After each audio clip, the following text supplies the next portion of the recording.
Good morning from Phnom Penh. Now, if you've been following our travels, you know that we were in Laos and loved it. But it was very hot, which is not normally a problem for us because for the last 18 months, it seems like we've been traveling in every country in the hottest time of year. But on top of that, it was also burning season. So during burning season, farmers burn their fields to prepare for spring planting, and it makes for really poor air quality. So it was hot, it was hazy, and it was hard to breathe. And so we decided, let's go down to Cambodia, the Kingdom of Cambodia, which for me is a place I never said I would go to, but we changed our minds and we arrived last night. I've got more to say about our first impressions, but first, let's go get some breakfast.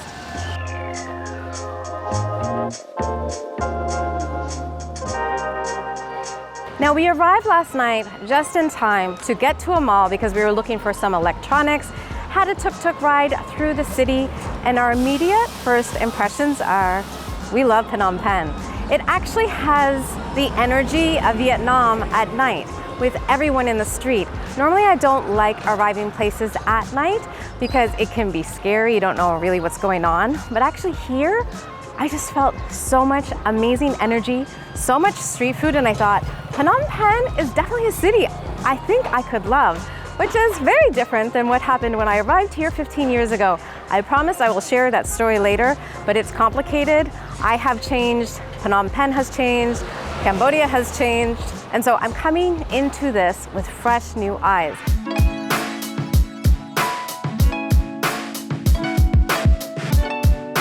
All right, so we are deep in the market. If you want to know where to eat in the market, just look for all of the other food because this market is big. There is food here, there's clothing here, lots of watches, things to buy, or you can also just ask, like, where's the food? People will send you to the right direction. Now, I'm going to try a dish that I've had in many other countries. It is based on Chinese congee, which is a rice porridge. I've had it as bubur ayam in Indonesia, chow mok in Vietnam. We also had it in Laos, and here they said it's called Bor Baw Sach Chrouk. I hope I am pronouncing that right. But essentially it's rice congee. Now, the good thing about this is if you wake up, maybe your stomach isn't feeling so good, this is a really good dish to try. It's a very thick rice porridge. In this case, I got it with pork, and it's topped with some fresh herbs, some green onion, and then also I can see something that maybe you've never had before. This is coagulated pork blood. It's essentially like a pork blood jello. I've had it in many different countries. It is delicious. It's a really good way to respect the whole animal by eating all of its parts. You probably think that, oh, I don't know what it's like to eat pork blood. Well, you wouldn't know that it's blood. But let me tell you something. I got a little bit of this congee. It's delicious. Oh, this bowl is hot and steamy.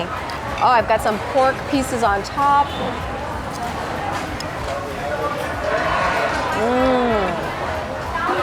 This is delicious. Do not be afraid to eat in the market. It is where all the locals eat. Food turns over all the time. This is delicious. What are you eating? It's we call in Indonesia a bihun. This noodle we call bihun in Indonesia. And in here, they give like with a crab. A giant crab? Yeah, a piece of crab. When the first time I bite, it tastes so delicious. The crab taste is so strong. Let's enjoy.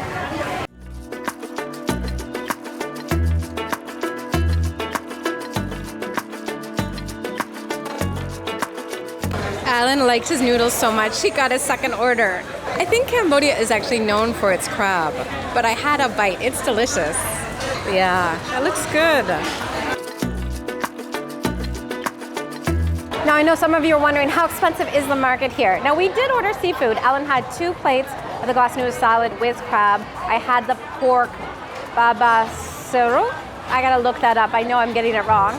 An iced coffee, an iced tea, and that came to 35,000 riel, or 872 USD. That's a fantastic breakfast that begins with 2 plates of crab. Let's go see what else is going on in the market.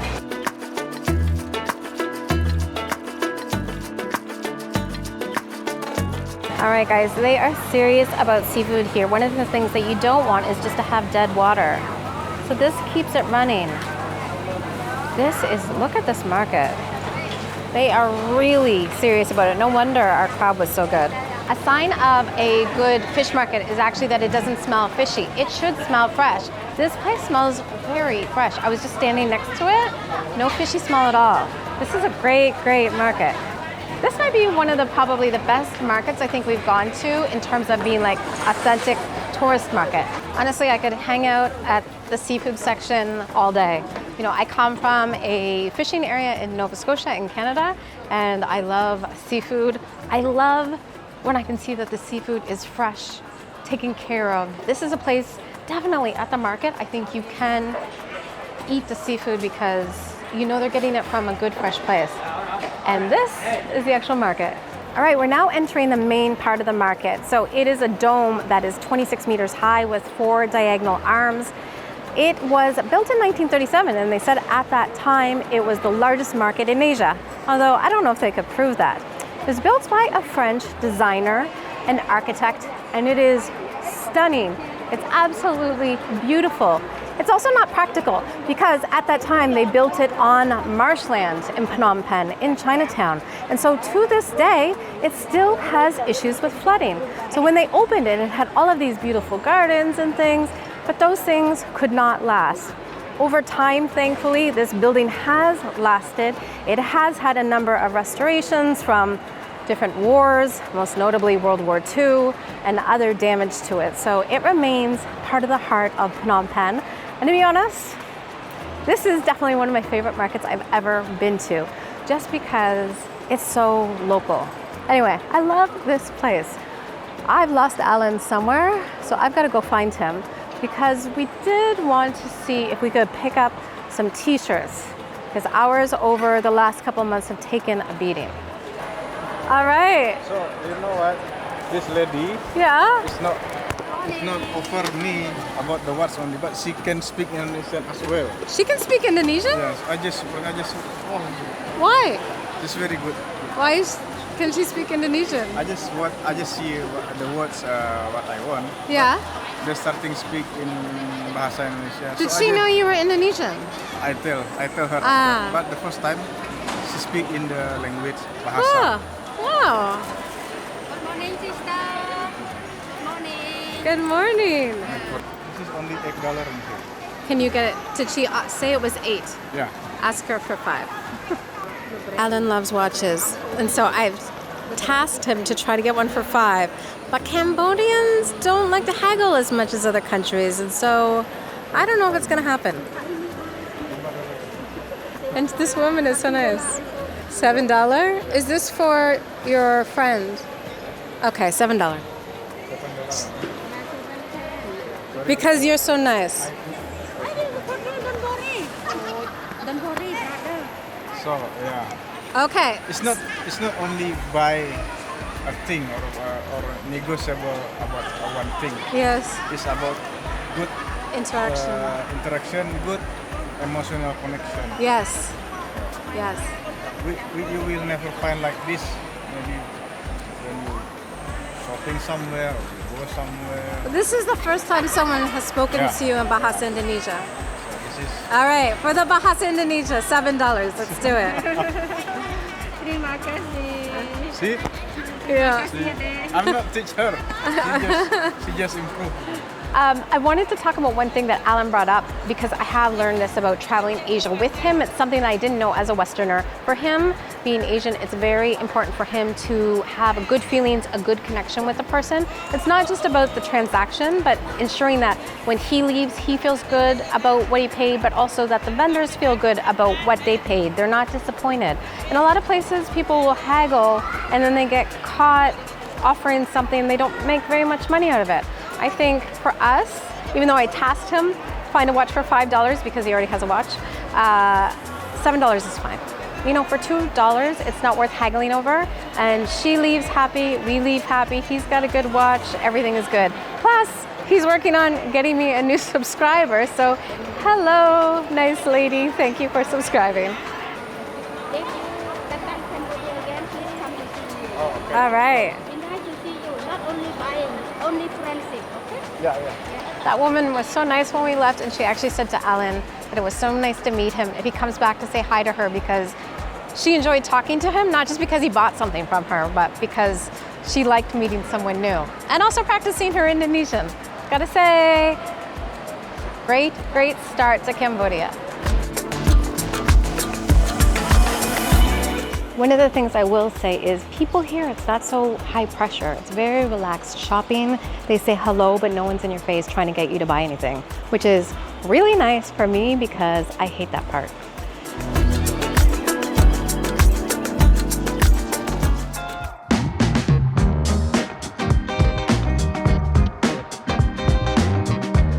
So this is a pleasant surprise. Here in Phnom Penh, I hope this continues in the rest of Cambodia. You can actually get a tuk-tuk with Grab, which is like the Asian Uber. And you connect your credit card to the app, and as a woman, I feel safer because you know who your driver is, it's documented, but also it's easier because you don't have to worry about paying, it's just connected to your credit card. And to get a tuk-tuk, tuk-tuks can get in and out of places that cars cannot, so it's great. You're able to do it in India, but in Indonesia, at least in Jakarta, you can't yet. And so this is fantastic. It's a great way to get around the city. And once you start going, it doesn't matter that you don't have AC.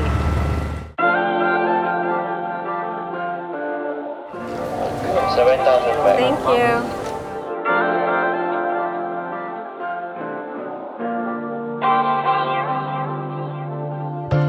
It's so hard to go to this museum, and people should know that. You know, for Alan, going in with his special senses, sometimes we would call it like a sixth sense ability. As soon as he walked into the rooms, he immediately changed and you could feel the heaviness.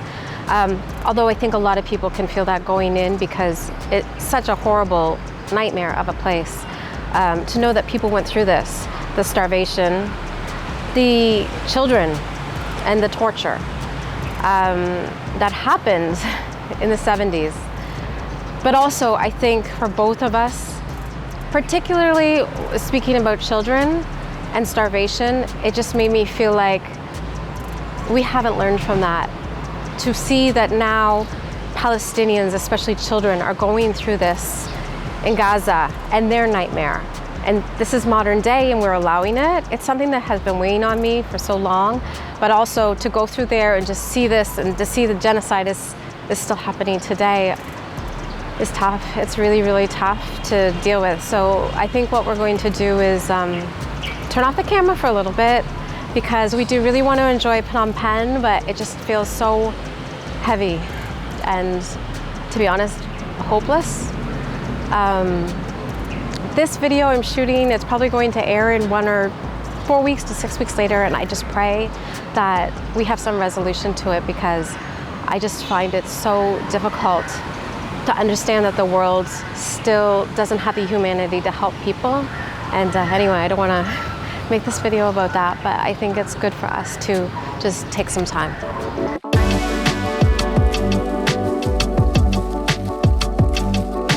Our first day in Cambodia continues.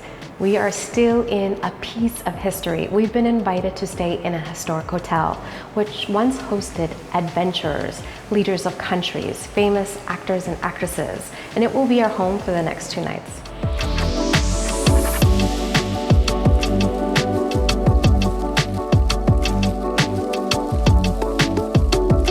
Wow, what a day. So we started off at the Central Market, which is the heart of Phnom Penh. We went to S21, which was so heavy, but really important to see. And now we're here at the Raffles Le Royale.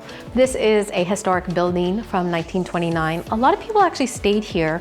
They would start in Saigon, make their way up the Mekong, come here, rest, and then head on to Siem Reap to see Angkor Wat. Today, we're going to take one of the gin masterclasses. So the Elephant Bar here is considered the best bar in all of Phnom Penh. They actually have their own elephant gin, which is in partnership with local distilleries, and they have the largest gin collection in all of Cambodia. In our bar, we have 3 elephant bar dry gin, 3 choice.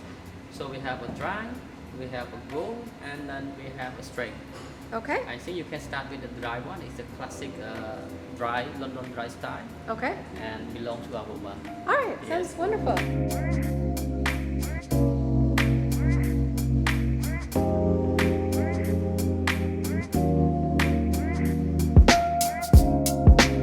Non-alcohol gin. Oh, amazing. Okay.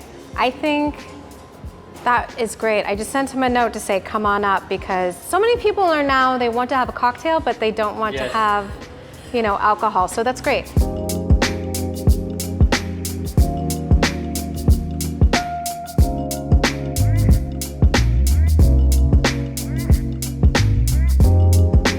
Wow. Now, this is a bar that makes an impression. We're here in a historic building, and when you walk in this bar, this is a statement bar. So, what we're doing today is the Gin World Tour. If you know what you like, there are so many gins here, and actually they also have a non-alcoholic gin. So Alan was planning on taking a nap, but I just called him and I said, come on down here, you can enjoy it too. The Gin World Tour is $28 US for unlimited gin for 2 hours. But we're starting off with the Elephant Gin Dry, which is a signature gin to the Elephant Bar.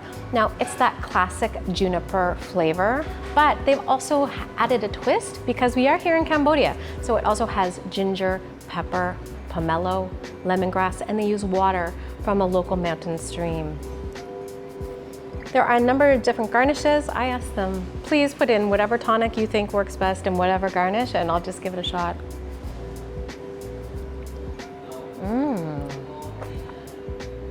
Oh, interesting. Wow. Oh. Okay, I am not the biggest gin fan because, I'm not a traditional London dry gin fan. You get the juniper at first, but then you get this strong, we've got a lime here. And just the lemongrass and the ginger, this is so refreshing. They do have a number of bar snacks, so some banana chips here, salted peanuts as well. But the most exciting is actually this. So I think these are either peas or fava beans, which is fine. But we are in Cambodia, the land of cashews. So we have cashews and they are topped with cam pot pepper. Cambodia has the best pepper. The cam pot pepper is, if you need to take a souvenir back home, I wish I could, I would bring back a whole bag of pepper. You really start to appreciate the flavor of pepper. It's not just spice, but it actually has flavor. And look at this, a Canadian brand has made the bar, Angava. I've never tried this one. This is a self-serve bar, which is great. You can choose how much ice you want and everything else. Alan is going to try first this non-alcoholic spirit. So this is non-alcoholic gin.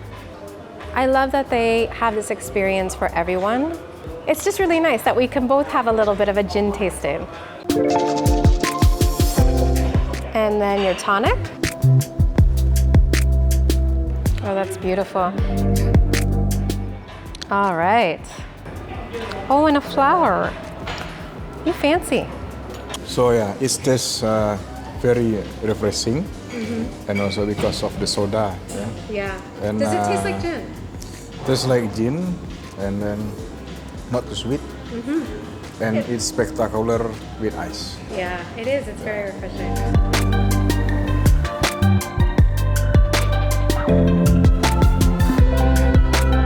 This is the Elephant Gin Strength, and I think it has pepper in it. I put some star anise and some key lime. It's just so refreshing. This has really changed my mind about gin. I wanted to share with you here why I said I would never return to Cambodia again. And it was really my fault for 2 reasons. It was 2008, no internet really. We used the Lonely Planet guidebook and made 2 big mistakes. When we arrived in Phnom Penh, our first stop in Cambodia, I wanted to go to a place that was in Lonely Planet, and our tuk-tuk driver said, oh, if you just spend $1 or $2 more, you can get a much nicer place. I thought he was trying to get a commission, so I insisted on going to the spot. Big mistake. Locals will try to help you. Listen to local advice, not guidebook advice, even my advice. Choose local advice over it, because locals will help you here. We ended up going to a terrible place. I got bed bugs, had track lines of bed bug bites that were so itchy for weeks. Second mistake, rookie youth mistake, was we went out for happy pizza, which also disastrous. Don't do that. Don't put yourself in a vulnerable place, in a vulnerable position in a country, especially when what you're doing is not legal. I did it. I was young and dumb, but now I know better. And in the last 24 hours, we have loved Phnom Penh. It is such a livable city, so much great food, the people, easy to get around. This is a really great city, one that we love, lots of cafes. I think we might stay here for a little bit longer. So you could see more videos from us here. But I just want to say I'm so excited for Cambodia. I really feel like making the decision to come back and see it with more mature, experienced eyes has been a good thing.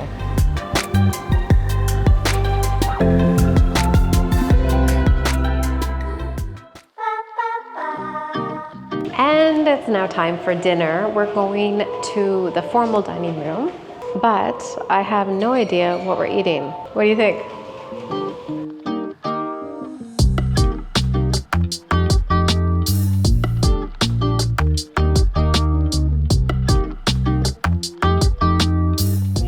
Good evening. Hello. I think we have dinner here tonight. 319?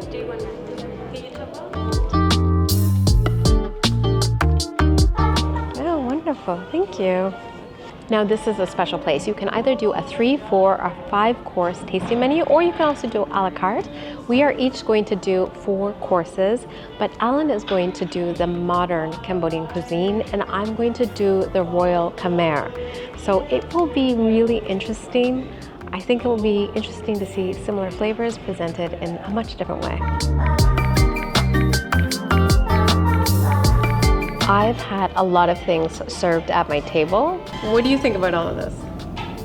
Yes, wow. Wow. Yeah, it's definitely a wow.